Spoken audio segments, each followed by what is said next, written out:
to Two Roads Crossing, a podcast production of the Christian Veterinary Mission. Do you wonder how your faith fits together with your profession?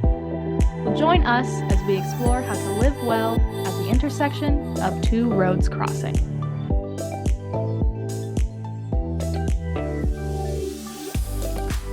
Well, hello and welcome. It is that time again.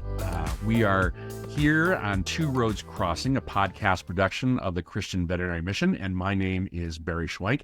I'm a pastor, a veterinarian, and your host as we discuss the intersection of faith and veterinary medicine. I am joined once again by Dr. Rebecca Quam, who has just completed 9 years in South Africa working in university ministry through the Christian Veterinary Mission. She is currently at short course in Kentucky, and we have been chatting about her process leading her to the field. And last week, if you missed that episode, it was a wonderful episode just reflecting on the ministry within South Africa during her time there.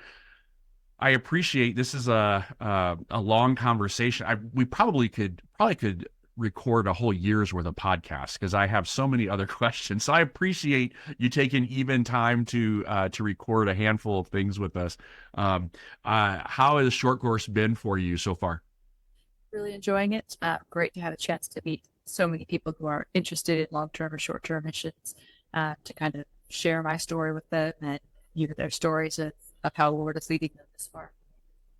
And I think we talked a little bit about that during that first episode. And I'd encourage folks, if you're listening, if you have any interest in missions, and honestly, I would encourage even folks, if you are within your church and you're interested in how better to support missionaries, how to develop a short-term mission program, how to encourage people that are on the field, or even if you have questions about how to get to the field, short course through CVM is a wonderful opportunity to be surrounded by like-minded individuals with loads and loads of experience.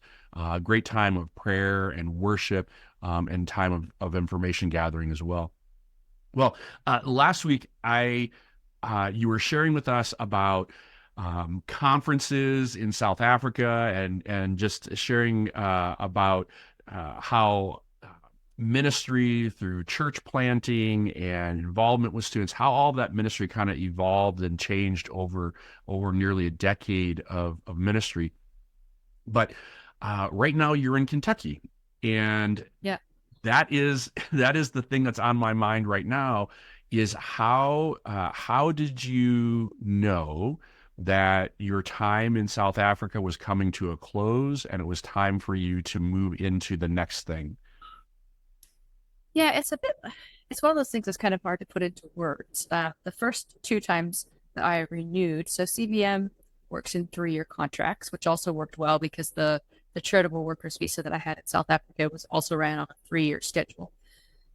So the first 2 times I renewed, so at the end of year 3 and the end of year 6, there was no question in my mind that I was going to be renewing. It was just, I was really enjoying my time, and it was just the next thing.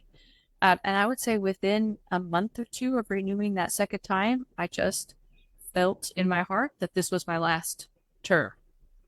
There weren't any real reasons for it. I was still happy in what I was doing and enjoying my time there, but it just felt like, for whatever reason, I have to assume it was the Holy Spirit saying, it's time to transition out.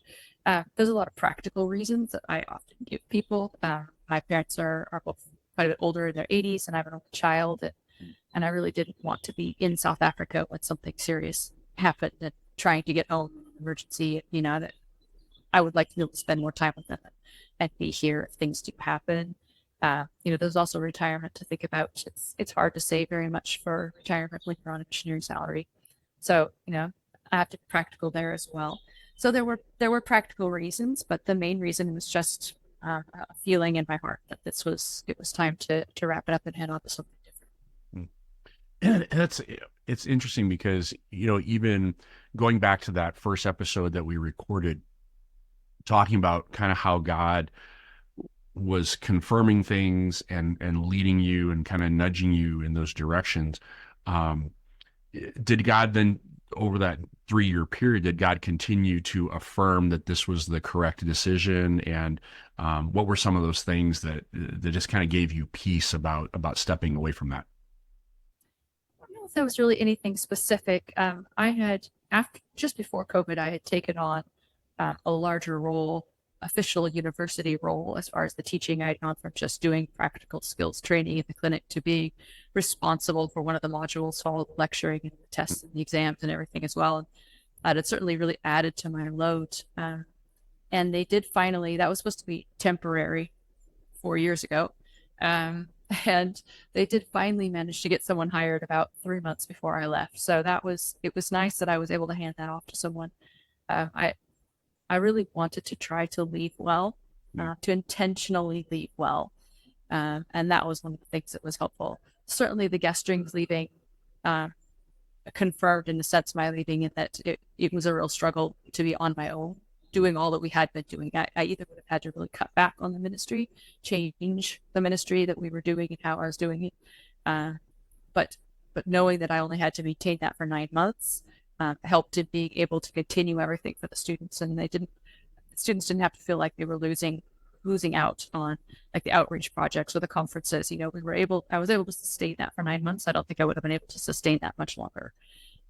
So, the Lord worked everything out. I wouldn't say there were any obvious confirmations, but I never felt a change in that piece that it was time to go. Yeah. Well, and that's, you talked about, God opening doors versus God closing doors. And maybe that's a better way of even looking at it, is that once God kind of placed that on your heart and you started moving that direction, it sounds like there wasn't really anything obvious about a door closing to say, no, you need to stay here for longer. Yeah. So when you think about the state of affairs in Moff King right now, and you think about all the different aspects of the things that were kind of on your shoulders, all the responsibilities, everything from, it sounds like from a clinic standpoint, that aspect has already been transitioned over to someone, or what are some of the things that are, now that you're here in the U.S., what are some of the things that you see transitioning there as well? Yeah, there was certainly the lady they hired who took on the module. She really, though, doesn't have any desire to be in the clinic. So we have new graduates that come in every year and spend a year with us. So I think they're really the only ones in the clinic, which isn't ideal. None of the other vets in the department really want to do the small animal clinical work. And so I feel sorry for these new graduates that they're kind of now up there without really anyone to mentor them in that all the time. And then on the ministry side, the students are doing their best to keep things up, but that's a real challenge. You kind of have in a ministry, a university ministry, you've only got 3 or 4 years with the student. They graduate and they're moved on. So by the time you get them trained up and to the point of taking leadership, they graduate, and and you have to keep like training up new staff. So we've got some students who were in their final year last year. The Lord saw fit to be able to bring them back this year. So one was able to get in for an honors program, and one is doing masters. 2 are doing masters. So there's actually 3 of our leadership team from last year that the Lord was able to bring through to this next year to provide some continuity after I left. I don't know if that will continue long term. I think it's difficult to maintain a completely student-led group when you don't have anyone outside that's a little bit more stable in keeping things going. So that's really one of the things I would love to see someone be able to go to fill in that slot that I was, maybe not doing everything I was doing, maybe doing slightly different, but there's a real opportunity for someone else to go down. The university is very open. In fact, when I left, someone else was moving into my house, and they told them, well, you can live there until the next CDM missionary comes. So the university is really open to having someone else come. There's certainly opportunities on both the small and the large animal side in the clinic. Someone could really fill in either of those roles. And then to be able to kind of continue with the student ministry, I mean, it would be great for a couple or a few people to be able to have a team. Otherwise, I think, like I would have had to do, you probably need to to, unless you're one of those people who's like busy every minute of the day, which I'm totally not. I just crash and burn if I try and do that. Right. If you're one of those people, you could probably handle it all. Otherwise, you might have to do some changes, but we would love to have someone who would be interested in going down there. Go down on a vision trip, see what things are like, meet people, see if this seems like it'd be someone that you fit well. Potentially go down on a kind of a medium term thing. I think that would be a possibility too. Maybe just go down for a semester and teach, see how things went. I don't know. I think there's a lot of opportunities and different ways that this could work. But if there's anyone out there who enjoys teaching, enjoys youth and kind of that vitality of youth, and you would be interested in doing something like this, please do reach out to Fred Van Gorkum or to you, Barry, or even myself. I think my webpage is still up on the CVM webpage, so you can contact me there and start a conversation. Even if it doesn't go anywhere, that's fine. But if we don't take those steps to move forward, God can't direct our steps. You can't steer a car unless it's moving, and He can't steer us unless we're moving. And so, if you think this is something that might be interesting, hey, reach out and we can see where things go. Yeah, and I'll make sure that we have a link in the description of this podcast. Oftentimes when we think long-term missions, much the same way that you did, in that first episode sharing, we oftentimes think it's got to be large animal. I've got to get that refresher. Maybe I need to go to Mary McDonald's farm refresher course. Yeah. But there are great opportunities for clinical ministry, small animal clinical ministry in South Africa. And so if you're curious about that or interested in it, we'll put a link to the CVM website, www.cvm.org. You can look under long-term ministry opportunities. You can reach out to podcast@cvm.org. Send me an email. Call Dr. Fred Van Gorkum. Should I just put his phone number up on the screen? Just call Fred. Doesn't matter what day, doesn't matter what time. He says up really late. Doesn't matter what time zone. You just call him. But it's there are at times God puts someone at your table that says something that kind of piques that interest, and this may be, if God's stirring that in you, we would certainly love to talk with you about it. Maybe even encourage you to go to a short course and visit with some other folks. Vision trips are all possibilities for sure. It's also an opportunity, and for us to be praying, because it sounds like as you've transitioned away, there's always a little bit of trepidation about the things that, wanting to end well for me means putting a bow on everything, but it's not possible to put a bow on everything. And so praying for the student ministry, praying for that should be upon each and every one of us, regardless of whether we're going or not. When you think about this time now, so you're in this transition, what are you looking forward to right now? What are you currently doing? What kinds of things are still kind of up in the air that you're still trying to sort out? Yeah, well, you asked me about doors opening for leaving, and it's kind of interesting thinking now. 2 years ago, I read an article on VIN, and they were talking about the need for specialists and how more residencies are opening up, and more kind of clinical vets are getting into residencies rather than going kind of traditional vet school internship, specific specialized internship residency route. And that kind of got me thinking, I thought in the past, when I graduated vet school, I had no desire to do a residency. I was done. I just wanted to practice. Yes. But, a few years out, I had kind of thought about a residency, but really just didn't think it was even a possibility because I hadn't done the internship and stuff. But reading this article kind of got me thinking about it again. I contacted one of the companies listed there and chatted with them a little bit about it. And I was thinking, well, if I'm going to do this, now would be the time to do it. I'm coming back. I'm not settled somewhere. I don't have a house or rental contract. I don't have a job. I don't have anything. I think this is the time to start fresh, right? And so I decided, I didn't know how well I would actually show in the match, like the veterinary internship and residency matching program. But I decided to just go ahead and do it anyways, who knows. And so, I did everything you had to do, write the letter of why you want to do this and, all this kind of stuff, uploaded it, applied to five different residencies, I think. Had online interviews. One of the places actually, they had a group of clinics, and so they actually paid for me last minute. I bought the tickets on a Wednesday, and I flew out on Friday to spend 2 weeks in the U.S. I was in Seattle. I was in three clinics in Los Angeles, one in Dallas, two in Austin and Philadelphia, and then back to South Africa in 2 weeks. It was like, whoa! Wow. Right before term started. Yeah, it was crazy. Yeah. And then match day came and I did not match. I was like, okay, well, Lord, that's fine. My plan had been to do relief until, I sorted things out anyway. So I just kind of went back to that. And then a day or two after the match, I got an email from a residency in Canada. And he says, I saw you didn't match. Are you still interested? And I said, well, yeah. Here's the reasons I didn't apply to your residency, because I thought I had to do a Canadian board exam, which I really don't want to do. And the salary is quite a bit lower because it's in Canadian dollars and stuff like that. And we started chatting, and I looked further into the licensing and realized I didn't have to do a separate board exam. My NAVLE results would count. And so I went up after I came home, a couple of weeks after arriving home, I went up and spent a week with him in the clinic there.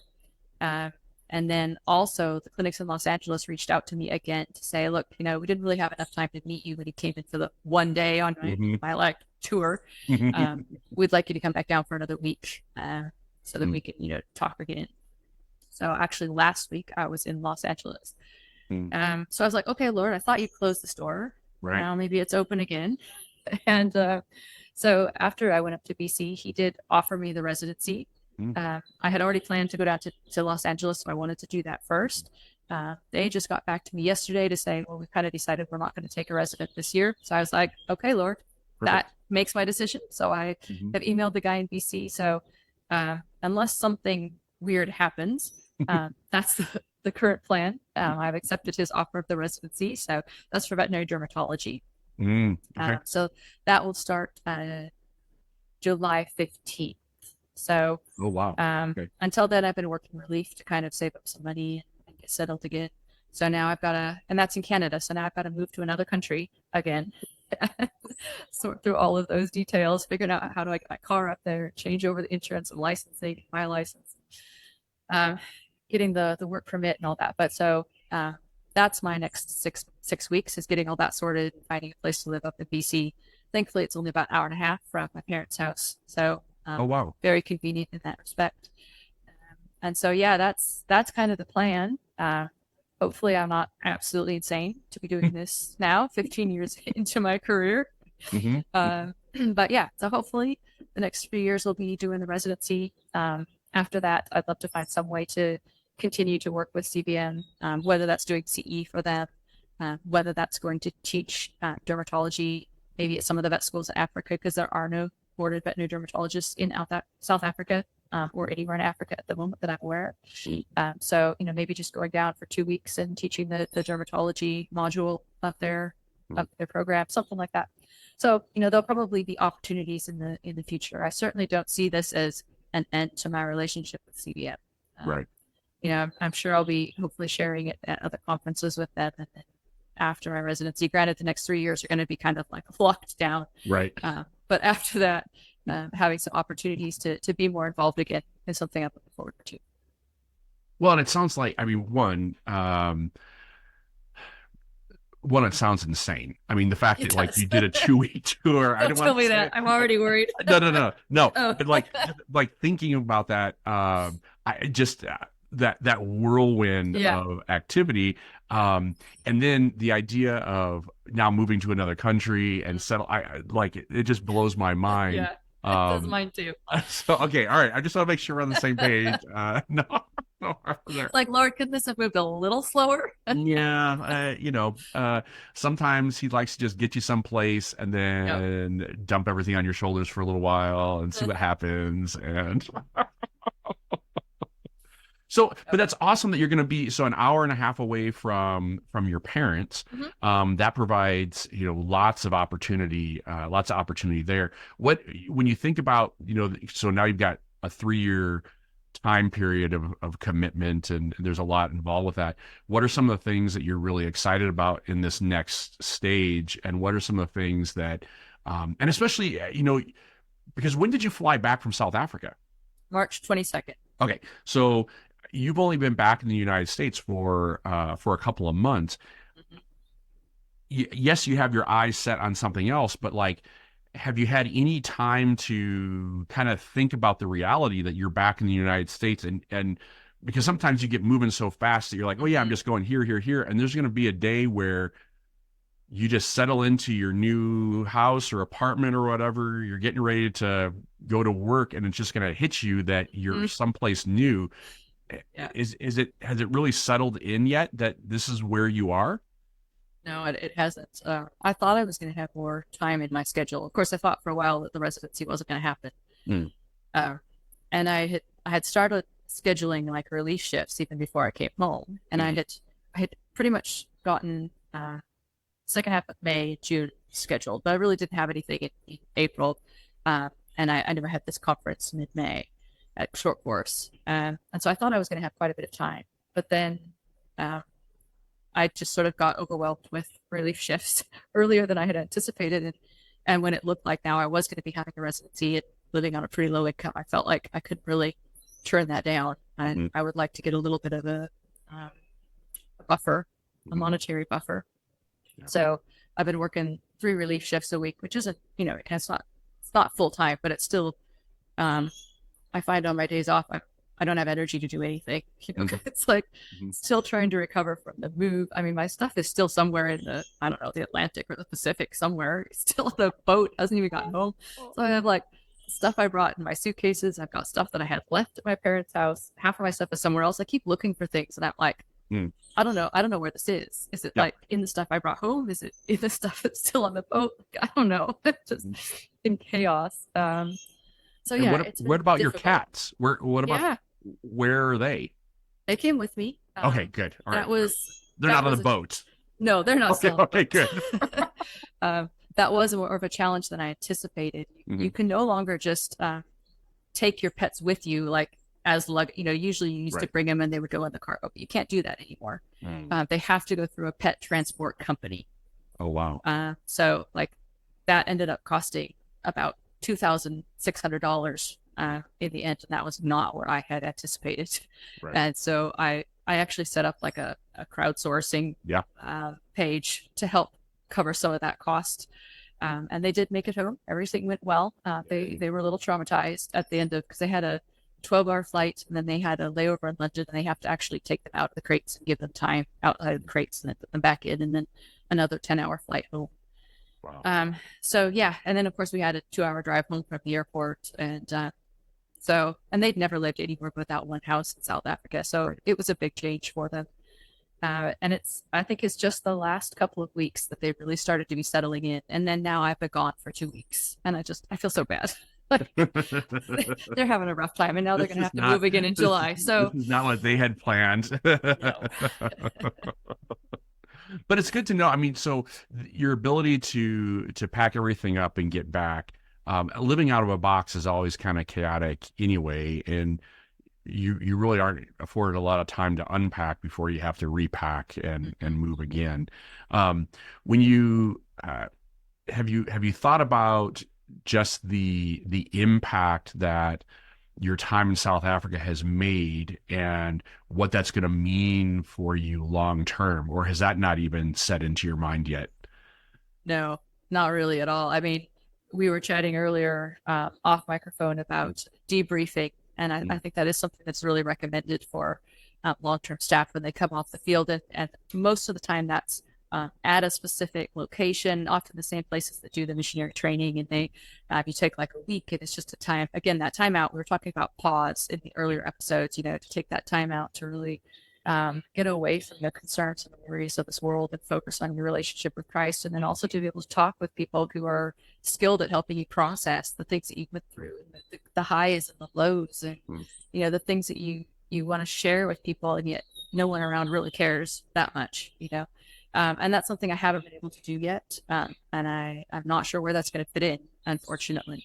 But there are some online options to be able to do that I'm looking into, because I think it is important to be able to not just like, okay, that's done, now on to the next thing, Right. but to be able to work through those things to to grieve in a way, because it's 9 years of my life. I was happy there. I loved my little house. I loved my friends. I loved my church. I loved the students, and to leave all that behind, there's a grieving that comes with that. So yeah, no, I unfortunately, with all the residency stuff and the trip last week and this trip, it is, no, not happened. It will be, oftentimes as a pastor, I get the privilege of walking with families during funerals and death, and we talk about this an awful lot, about in that chaos, and even in the planning stages of funerals, and even in the actual funeral itself, there's certainly emotion that comes with that. But it seems like after the dust settles, there's like this gnawing residual grief that's maintained, and it's really reflective. Grief is really a gift, because you don't grieve things that you don't love, right? We lose lots of things every single day that we don't grieve over, but when that grief kind of pokes its head at those odd times and locations long after the loss has already happened, it's just a reminder of how good God is, and the things that He's allowed us, that He's put into our lives, and the things He's allowed us to experience, the people that He's brought in and made an impact for us.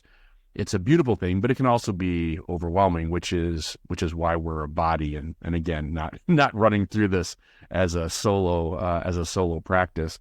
And so I can't imagine the whirlwind that you're in right now, and as all that begins to settle, and as you really get a chance to pause and like look back, there's going to be a lot of good God moments to reflect on. And how is it? Have you?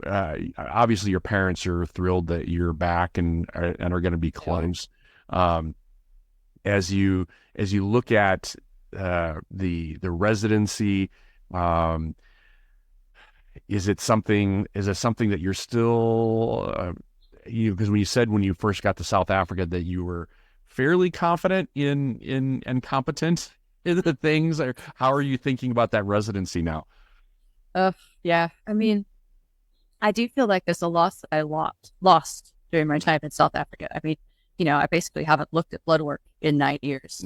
I think doing the relief has been good. I think it's helped me to see that it comes back pretty quickly. And I really haven't felt too out of my depth doing relief. And it helps because when you're doing relief, you're not expected to know all the medications they have and where everything is, so people will look at you funny if you're like, what do you have? It's like, what do you call this? What do you have for ears? Yeah, exactly. Yep. So, but I was a little worried about that transition to relief, but it's actually gone really smoothly, and I've enjoyed it. It's going to be tough. And actually in all my residency interviews, like that's what they asked too. Like, you've been in general practice for 15 years. Do you really think you're ready to kind of get back to the intense, like, learning environment of a residency? And I'm like, well, I can't tell you. I don't know. I think so. But I don't think I'll know until I get there. But I've spent 2 weeks recently now at derm clinics doing these interviews, and I enjoyed it, and I love derm, and honestly, a lot of the skills that I feel like I've lost aren't relevant for derm. Right. Doing the fancy surgeries and enterotomies and cystotomies, and I'm not going to be doing that anyways. I'm not going to have a dog crashing with heart failure that I have to remember everything. So, right. And derm was my passion anyway, so I've kept up more with that. So I think hopefully it will go well. Hopefully I will have the preparation that I need, so that it won't be too much of an overload. And I know the first few months you're mostly just shadowing and observing your mentor anyway, so that should give me the time to get caught up and ready to start seeing cases on my own.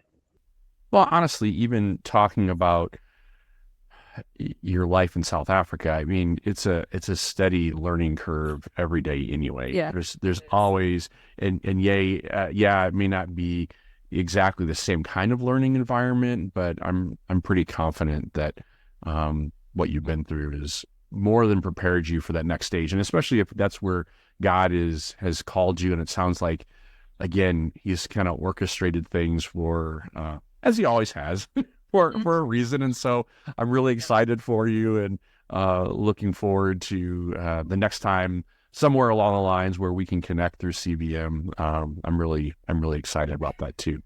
If you had any words of wisdom for folks that are currently contemplating transitions, and especially after, you're talking about nearly a decade of time, what kind of advice can you give to people that are thinking about making those transitions, how to do that, and how to finish well and how to move on well?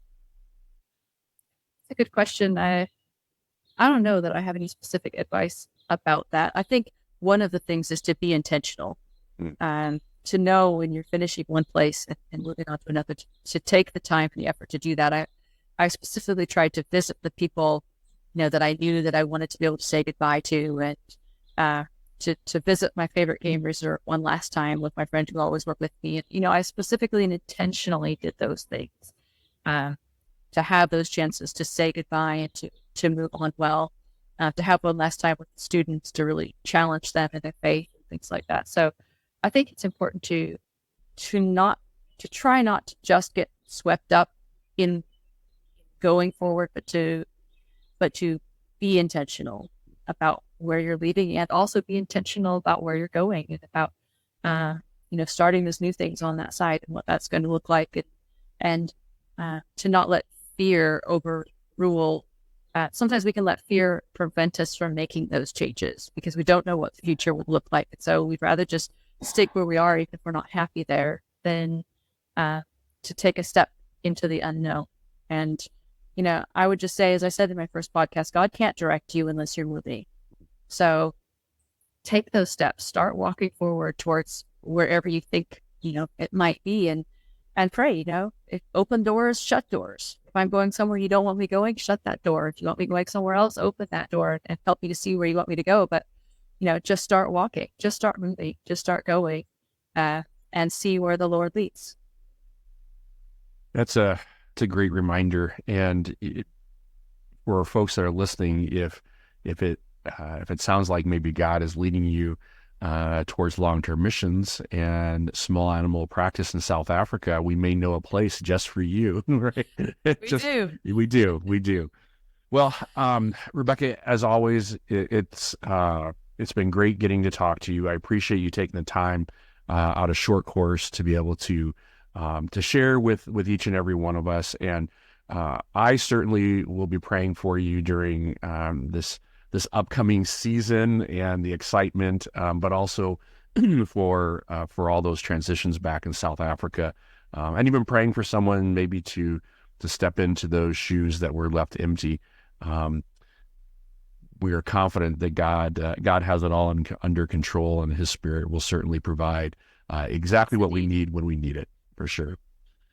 Well, if you have been listening, I pray that this conversation with Dr. Rebecca Quam has been a blessing to you. You might be in this stage of transition. You may be looking at where you've been, and sometimes, like Rebecca said, sometimes that can create a little bit of fear about making a change or moving into something new. So we pray that you would actually have the intentionality to allow God to speak to you, to move in your life. And as you put your profession in His hands, as you put your ministry in His hands, you are learning how to live well at the intersection of two roads crossing.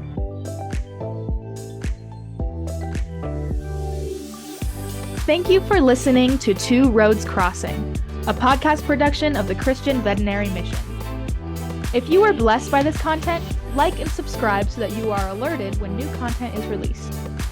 If you would like more information about CVM, or if you have questions, comments, or topical suggestions, you can find us online at www.cvm.org.